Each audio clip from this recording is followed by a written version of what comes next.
അതെ, പകുതി പണം കൊണ്ട് വീട് പണിയാം. ബാക്കി പകുതി പണം പലിശരഹിതമായി EMI സ്കീമിൽ 50 മാസം കൊണ്ട് തിരിച്ചടച്ചാൽ മതി. അമൃത, റഹീം, ഈ പേരുകൾ കേൾക്കുമ്പോൾ തന്നെ നമുക്കറിയാം ഇവിടെ ഒരു വളരെയധികം ഒരു വിപ്ലവാത്മകമായ ഒരു ലവ് സ്റ്റോറി ഒക്കെ ഒളിഞ്ഞു കിടക്കേണ്ടത്. ഒരു പ്രതീക്ഷയില്ലാതെ എന്നെ പിടിച്ച് വെച്ചു. എനിക്ക് പ്രേമം ഉണ്ടാടാ. നമ്മുടെ ക്ലാസ്മേറ്റ്സിലെ പൃഥ്വിരാജിനെയൊക്കെ ഇങ്ങനെ ഓർമ്മ വരുന്നുണ്ടായിരുന്നു. വളരെ യാദൃശ്യമായ ഒരു ദിവസം പാളയം ഏരിയ കമ്മിറ്റി കൂടാൻ പോയപ്പോഴാണ് അപ്പോൾ അങ്ങനെ ഇയാളെ എൻ്റെ റഡാറിൽ വരണേ. ഉമ്മ ഇത് കൺസീവ് എന്നുള്ളത് വലിയ പ്രശ്നമായിരുന്നു. ഉമ്മ എനിക്ക് ഭയങ്കര വീക്ക്നെസ്സാണ്. തിരിച്ചും അതാണ്.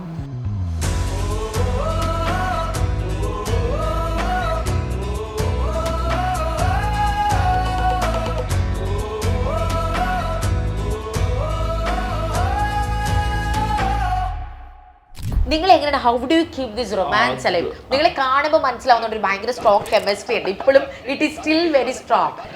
ഞാൻ പലപ്പോഴും അന്ന് വിചാരിച്ചു എന്തൊരു ജാടയാണപ്പാ, വന്ന് വലിയ ശബ്ദത്തിലൊക്കെ സംസാരിക്കും, കനകാംബീര പ്രസംഗം. ചിലപ്പോഴൊക്കെ നമ്മളെ ഏറി കെട്ടി വിടുമല്ലോ. അതിന്റെ ട്രോൾ എന്ന് പറയുന്ന സംഗതി ഉണ്ടല്ലോ, ഞാൻ ഏറ്റവും കൂടുതൽ ആസ്വദിക്കുന്ന ആളാണ് ഞാൻ. എനിക്ക് ചിരിക്കാൻ ഭയങ്കര ഇഷ്ടമാണ്. ലുട്ടാപ്പിയൊക്കെ ഇല്ലേ, ലുട്ടാപ്പിയൊക്കെ ഞങ്ങളെ നല്ല സത്യത്തിൽ അത് ഭയങ്കര നല്ലതാണെന്നല്ല പറഞ്ഞത്, പക്ഷെ അത് എന്തോ എനിക്കത് കാണുമ്പോൾ തന്നെ ചിരി വരും. വീട്ടിൽ അദ്ദേഹത്തിന് ഭാര്യയെ പേടിയുണ്ടോ എന്നൊരു ക്ലീശേ ക്വസ്റ്റ്യൻ ചോദിക്കാൻ പറഞ്ഞിട്ടുണ്ട്. പേടിയില്ല. മാമിനെ പറ്റി ഓർക്കുമ്പോൾ വരുന്ന ഒരു പാട്ട് ഇതായിരിക്കും. അത് കുറച്ച് പാടായിരിക്കും അല്ലേ? ഈ പാട്ട് കേൾക്കുമ്പോ എന്നെ ഓർമ്മ വരുന്നത് എനിക്ക് ഇതുവരെ അറിയില്ലായിരുന്നു. വീട്ടിൽ എന്നെ ഈ പാട്ടിട്ടേനെ. അതിനൊരു ട്വിസ്റ്റ് ഉണ്ട്, അതിന് ട്വിസ്റ്റ് ഉണ്ട്. മരണത്തിൽ നിന്ന് എന്നെ ജീവിതത്തിലേക്ക് ചേർത്ത് പിടിച്ച മനുഷ്യൻ. നമ്മൾ നിൽക്കുന്നത് മറ്റാരുടെയും വീട്ടിലല്ല, നമ്മൾ സ്വന്തം റഹീം സാറിന്റെയും ഭാര്യ അമൃത മാമിന്റെയും ഇവിടം എന്ന് പറയുന്ന ഒരു സ്വർഗത്തിലാണ് നിൽക്കുന്നത്. ഇവിടം സ്വർഗമാണ്. ആണ്. Such cute flat. ഭയങ്കര രസമുണ്ട്. ഭയങ്കര വൃത്തിക്ക് അടിക്കടിക്ക് വെച്ചിരിക്കുന്നു. ആരാണ് സാർ ഇതിന്റെ പിറകിലൊക്കെ? ഒരേ ഒരാൾ ആണ്. ഇത് സിനിമയിൽ പറയല്ലോ, ഒരു സിനിമയില് ഇത് ആലീസിന്റെ ഡിപ്പാർട്ട്മെന്റ് ആണെന്ന് പറയില്ലേ, അതുപോലെ ഇത് അമൃതയുടെ ഡിപ്പാർട്ട്മെന്റ്. അതെന്താ വെച്ചാല് ഇതിന്റെ ഒരു പേറ്റന്റ് ഇയാൾക്കാണ്. ഇയാളാണ് എന്തായാലും ഈ കാര്യങ്ങളിൽ ശ്രദ്ധിക്കുന്നത്. പിന്നെ എല്ലാം വൃത്തിയായിരിക്കണം, അത് ഓഫീസായാലും എന്നുള്ളൊരു ലൈൻ എനിക്കുണ്ട്.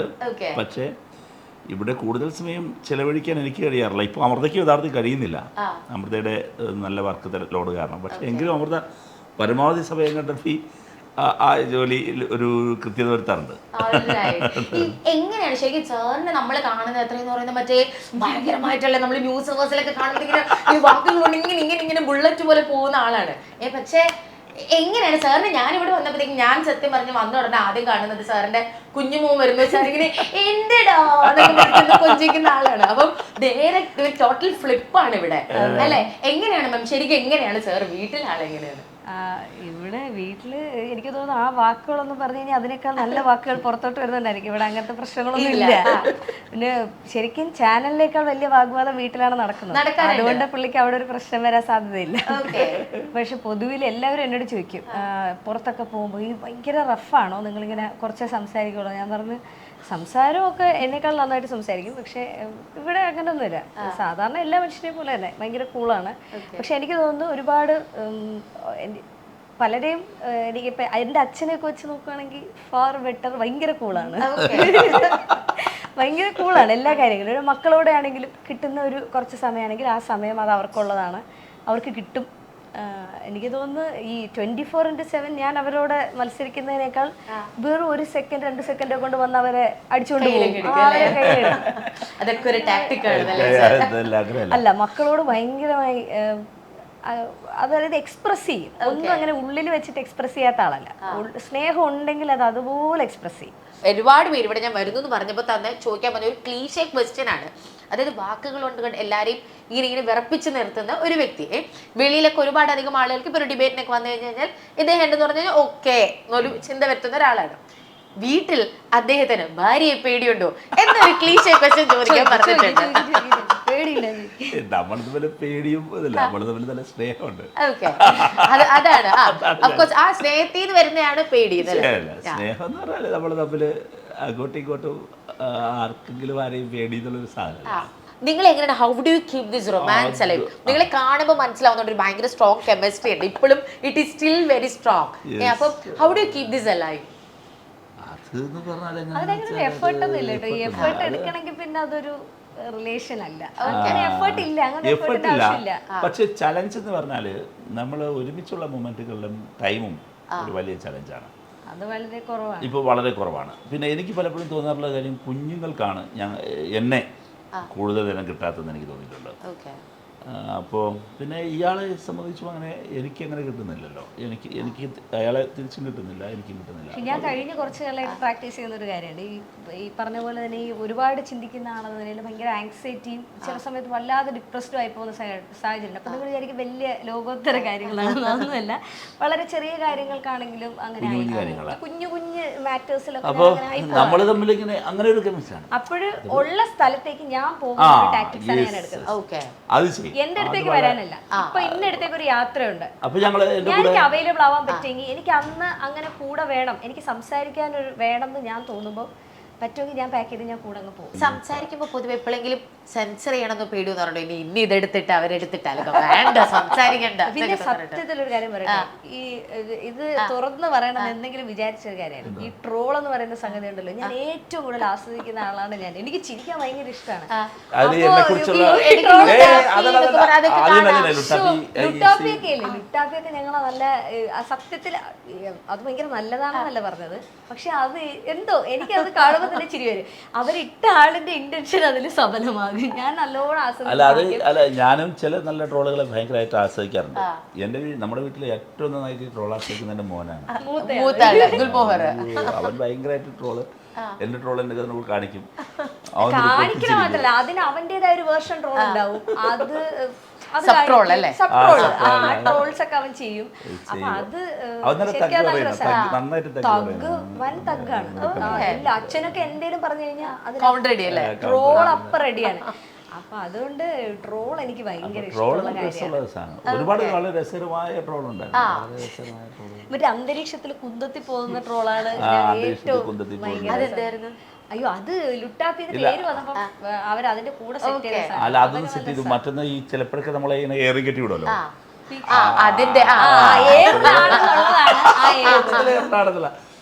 അതൊക്കെ ഒരു ക്രിയേറ്റീവായിട്ടാണ് ഞാൻ കാണുന്നത്. ഈ അമൃത, റഹീം, ഈ പേരുകൾ കേൾക്കുമ്പോൾ തന്നെ നമുക്കറിയാം ഇവിടെ ഒരു വളരെയധികം ഒരു വിപ്ലവാത്മകമായ ഒരു ലവ് സ്റ്റോറി ഒക്കെ ഒളിഞ്ഞു കിടപ്പുണ്ട്. എന്തായിരുന്നു ആ ഒരു ലവ് സ്റ്റോറിയുടെ പിറകെയുള്ള കഥ? ലവ് സ്റ്റോറിയുടെ പിറകിലുള്ള കഥ ശരിയാണ്. അത് ട്രോള് വേണമെന്ന് പറഞ്ഞ് ഞാൻ തന്നെ സെറ്റ് ചെയ്തിരിക്കുന്നത്. ഞാനിങ്ങനെ ഒരു ദിവസം പലപ്പോഴും പറഞ്ഞിട്ടുള്ളതാണ്. ഞാനിങ്ങനെ ഒരു കമ്മിറ്റിക്ക് പോയപ്പോഴേക്കും ഒരു പെൺകുട്ടി ഇരിക്കുന്നു. അപ്പോൾ ഞാൻ ഇറങ്ങിയിട്ട് ചോദിച്ചത് ഏതാ കുട്ടിയെന്ന് ചോദിച്ചു. അങ്ങനെ തുടങ്ങിയതാണ്.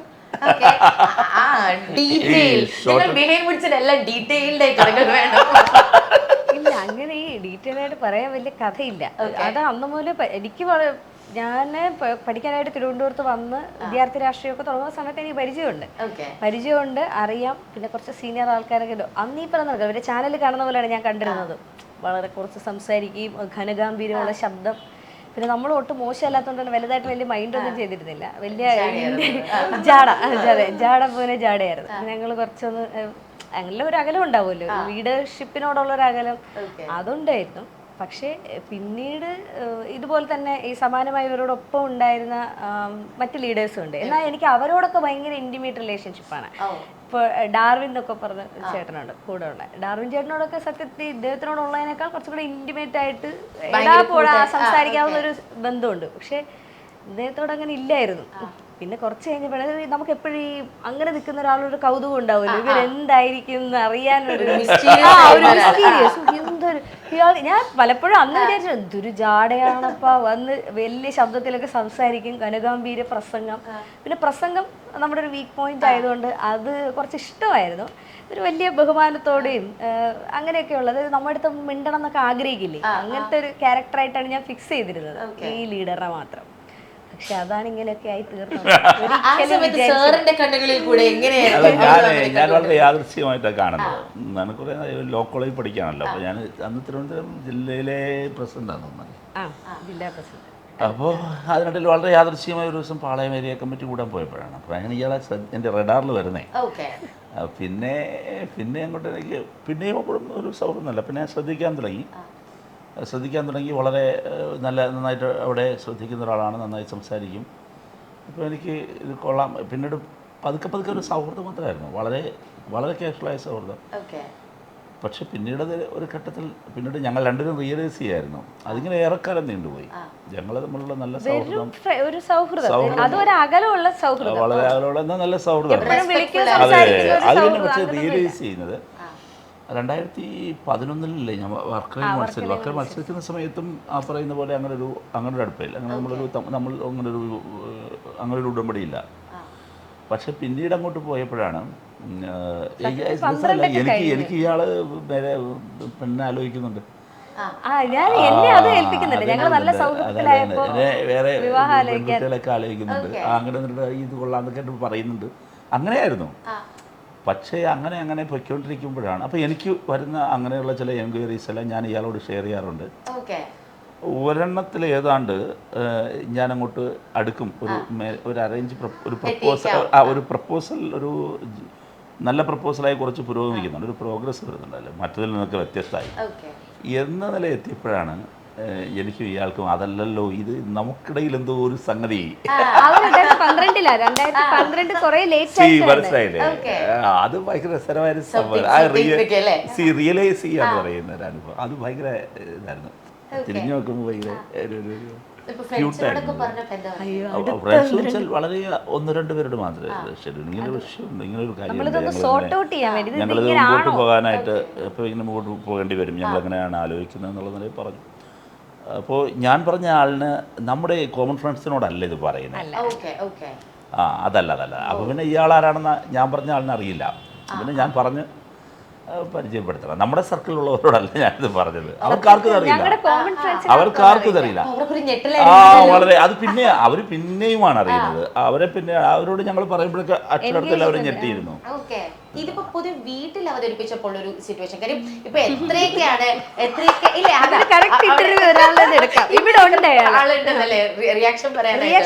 റിയാക്ഷൻ നമ്മളത് എക്സ്പ്ലെയിൻ ചെയ്താൽ ശരിയാവില്ല. സ്പോട്ട് പറയുമ്പോലെ സ്പോട്ടായിട്ട് പോ.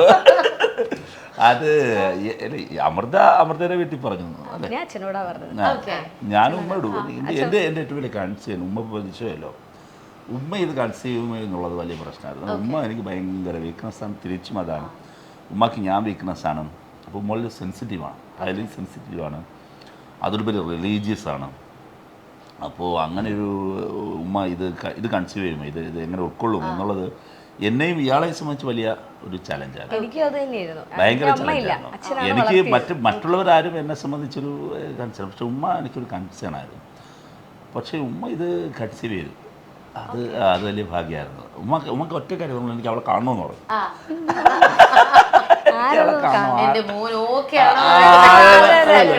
ആദ്യമൊക്കെ ഞാൻ പറഞ്ഞു സംസാരിച്ച് റെഡിയാക്കി എടുത്തിട്ട് ഞാൻ പറഞ്ഞു ഉമ്മ ഞാൻ അങ്ങനെ ഇയാളൊരു ദിവസം എൻ്റെ ആ വീട്ടിലേക്ക് പോയി. ഉമ്മ മാത്രം ഉള്ളപ്പോൾ ഞാനില്ല, ഇയാൾ പോയി ഉമ്മയെ കണ്ടു. ഒരുപാട് നേരം ഉമ്മ സംസാരിച്ചു. ഉമ്മ പറഞ്ഞു കുഴപ്പമില്ല, നമുക്ക് അങ്ങ് മുമ്പോട്ട് പോകാം എന്ന് പറഞ്ഞു.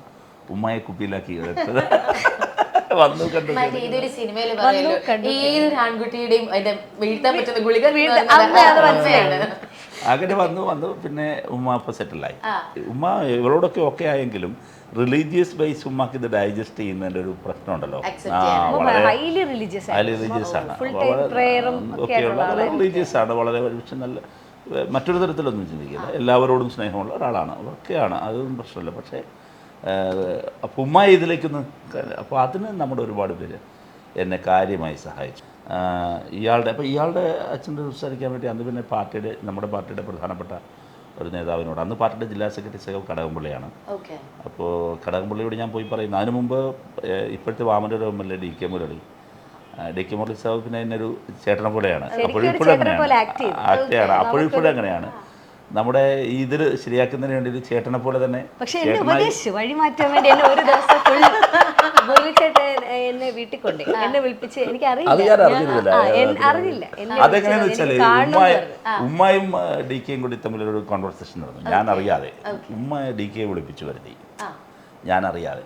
എന്നിട്ട് സംസാരിച്ചിട്ട് ഇവനെ ഒന്ന് പിന്തിരിപ്പിക്കണമെന്നൊരു ഉമ്മ DK ഒരു കൊട്ടേഷൻ കൊടുത്തു. അപ്പോൾ ഉമ്മ കൊടുത്ത കൊട്ടേഷൻ DK ഞാനറിയാതെ ഏറ്റെടുത്തു. ആ കുട്ടി ഒന്ന് പറഞ്ഞ് പാവം കുട്ടിയാൾ വിഷവും അങ്ങനെ പറഞ്ഞു. നമ്മുടെ ഈ കോലിക്കുടി കൃഷ്ണനായർ സാറാണ് നമ്മുടെ ഒരു എന്താ പറയുക, എല്ലാ അർത്ഥത്തിലും നമ്മളൊരു പാറ്റേൺ എന്ന് പറയാവുന്ന. ഇപ്പോഴും നമുക്ക് അങ്ങനെ ഒരു വളരെ റെസ്പെക്ട്ഫുൾ ആയിട്ടുള്ള റിലേഷൻ അദ്ദേഹവുമായിട്ടുണ്ട്. അപ്പോൾ ഈ MLA എനിക്ക് ഒരുപാട് വിവാഹം ആലോചിക്കുന്നുണ്ട്, വളരെ ഗൗരവമായി തന്നെ നോക്കുന്നുണ്ട്. അപ്പോൾ ഒരു ദിവസം അന്നത്തെ DYFIയുടെ സംസ്ഥാന സെക്രട്ടറി TV രാജേഷിനോട് പുള്ളി പറഞ്ഞു, ഇനി അവനെ ഇങ്ങനെ വിട്ടാൽ പറ്റില്ല, അവനെ നിങ്ങളും കൂടെ ഒക്കെ നോക്കണം, നമുക്കൊരു വിവാഹം വേണം എന്ന് പറയുകയാണ്. അപ്പോൾ ഈ TV രാജേഷിന് എനിക്ക് ഏതോ ഒരെണ്ണം ഉണ്ടെന്നറിയാം. ആളെ അറിയില്ല, എനിക്കൊരെണ്ണം ഉണ്ടെന്നറിയാം. ഈ ദുഷ്ടൻ കോലിക്കുടി സാറിൻ്റെ പറഞ്ഞു, അവൻ ഏതോ ഒരെണ്ണം ഉണ്ടെന്ന് പറഞ്ഞു. അങ്ങനെ കോലിക്കുടി സാർ വന്ന MLA. അപ്പം ഞാനൊരു ദിവസം MLA ഹോസ്റ്റലിൽ കോഫി ഹൗസിൽ പോയി കാപ്പി കുടിച്ചിട്ട് ഇങ്ങനെ യാദൃച്ഛികമായി അങ്ങനെ നടന്നു വരാം. അപ്പോൾ ഇദ്ദേഹം ഇങ്ങനെ ഓപ്പോസിറ്റ് വരാം. ഒരു പ്രതീക്ഷയില്ലാതെ എന്നെ ഇങ്ങനെ പിടിച്ച് വെച്ചു, നിനക്ക് പ്രേമുണ്ടാടാ വെച്ചു, നിനക്കൊരു പ്രേമുണ്ടാടാ. പെട്ടെന്നാണ് ചോദിക്കുന്നത്. അത് ഏതാണ്ട് മറ്റേ ഒട്ടും പ്രതീക്ഷിച്ചില്ല. പെട്ടെന്നൊരു BSc വന്ന മുമ്പിൽ ഞാനങ്ങനെ പറഞ്ഞു, അല്ല ഉണ്ട് എന്ന് പറഞ്ഞു. ഞാനൊന്ന് റൂമിലോട്ട് വന്നോട്ടെ എന്ന് വെച്ചു. അപ്പോൾ പുള്ളി വിളിച്ചുകൊണ്ട് പോയി, ആരാ എന്താ ഏതാന്നൊക്കെ ചോദിച്ചു. അങ്ങനെ കാര്യമൊക്കെ പറഞ്ഞു. അപ്പോൾ പുള്ളി ഒരിടത്ത് വെച്ച് ഇദ്ദേഹത്തെ കണ്ടിട്ടുണ്ട്. അപ്പോൾ ഞാൻ പറഞ്ഞു, MLA ഇന്ന സ്ഥലത്ത് വെച്ച് കണ്ട ആളാണ്. ഞാൻ റീകളക്ട് ചെയ്യാൻ ശ്രമിച്ചു, അത്ര കിട്ടിയില്ല. അപ്പോൾ കാര്യം പറഞ്ഞു. പുള്ളി നീ നന്നായിട്ട് ആലോചിച്ചോ എന്ന് വെച്ചു. 2 ദിവസം കഴിഞ്ഞ് എന്നെ വീണ്ടും വിളിപ്പിച്ചു ഇതിനു വേണ്ടി മാത്രം.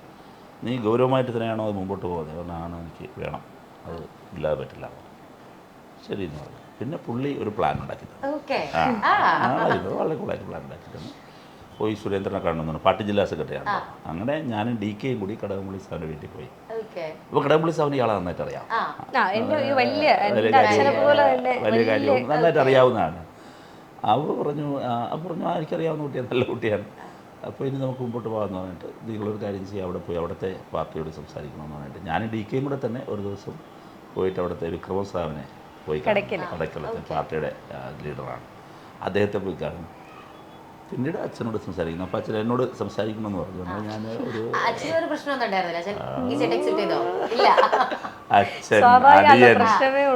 പ്രശ്നത്തിലായിരുന്നു. എന്റെ ബ്രദർ ആയിരുന്നു ഏറ്റവും കൂടുതൽ, കാരണം അവനിത് അങ്ങോട്ട് ഉൾക്കൊള്ളാൻ പറ്റുന്നുണ്ട്. എന്നൊരു രസം അറിയാമോ, കാലത്തിന്റെ കവിത എന്നൊക്കെ പറയും, ഭയങ്കര കലിപ്പായിരുന്നു. അവസാനം അല്ലല്ല, അത് നമ്മള് വളരെ രസമല്ല, ഞാൻ തമാശക്കാണ് എടുക്കുന്നത് എപ്പോഴും. പിന്നീട് രസം എന്നറിയാമോ, അവന്റെ വിവാഹം വരാ അവൻ്റെത് പ്രണയമായി, അതൊരു ക്രിസ്ത്യൻ പെൺകുട്ടിയായിരുന്നു. അത് നടത്തിക്കൊടുക്കാൻ അവൻ അതിന് ഞാൻ തന്നെ പിന്നെ മുൻകെടുത്തു. അന്ന് അവന് പ്രേമില്ല, അല്ല അന്ന് അവന് പ്രേമില്ലല്ലോ, അന്നവന് പ്രണയമുള്ളത് ഇങ്ങനെ നിൽക്കാണ്.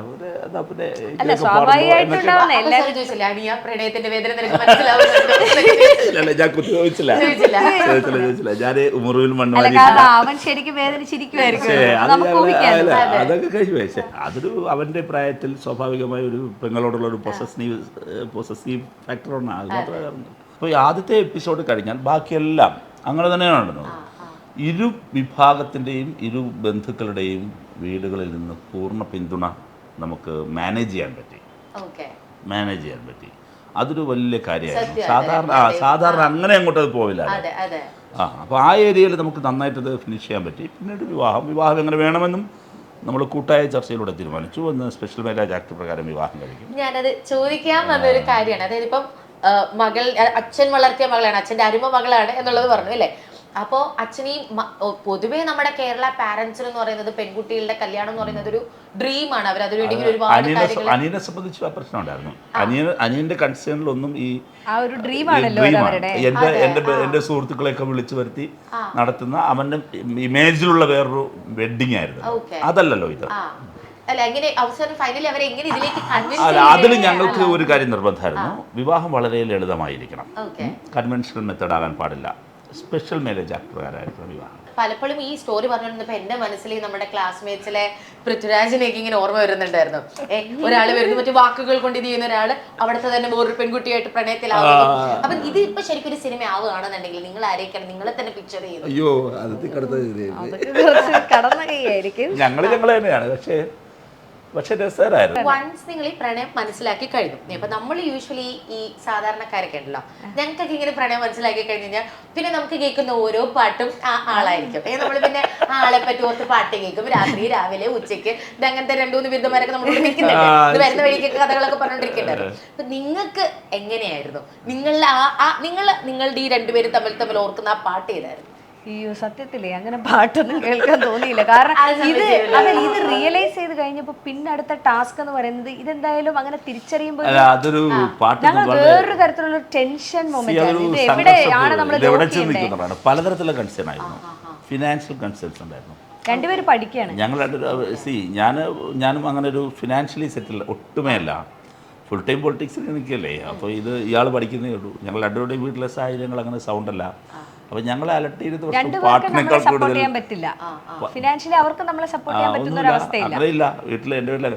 അപ്പോൾ അതങ്ങനെ വരുമ്പോഴേക്കും ഇതെങ്ങനെ ആയാലും ഇതെങ്ങനെ എന്നുള്ള ഫ്യൂച്ചർ വളരെ പ്രാക്ടിക്കൽ ആയിരുന്നു. ഞങ്ങൾ ഓരോ സെക്കൻഡിലും ഒരു പക്ഷേ ഇതിനേക്കാൾ കൂടുതൽ ചിന്തിച്ചിരുന്നത് ഇതിന് ഇനി എവിടെയാണ് നമ്മൾ ലോക്ക് ചെയ്യാൻ പോകുന്നത്, എങ്ങനെ വൈൻഡപ്പ് ചെയ്യണമല്ലോ, എവിടേക്കാണ് ഹെഡ് ചെയ്യാൻ പോകുന്നത്, അതിനെക്കുറിച്ചുള്ള കൺസേൺസ് നമ്മൾ ഭയങ്കര കൺസേൺ ആയിരുന്നു. ഞാൻ കുറച്ച് ഓവർ ടെൻഷൻ ഉള്ള ആളാണ്. ഞാനതുകൊണ്ട് ആവശ്യത്തിലധികം ആങ്സൈറ്റി എനിക്ക് ടെൻഷൻ അടിക്കുന്ന ആളാണ്. ഒന്നും ഇല്ലാതിരുന്നാലും എനിക്ക് ലോകത്തെ ഇതൊക്കെ ഉള്ളപ്പോഴും ഭയങ്കര ടെൻഷനാണ്.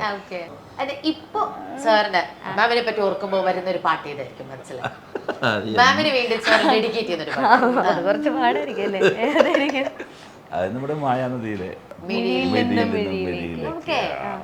വൈദു ആ പാട്ട് തന്നെ സെലക്ട് ഈ പാട്ട് കേൾക്കുമ്പോ എന്നെ ഓർമ്മ വരുന്നത് എനിക്ക് ഇതുവരെ അറിയില്ലായിരുന്നു. അറിഞ്ഞില്ല വീട്ടിൽ എന്നീ പാട്ടിട്ടേനെ.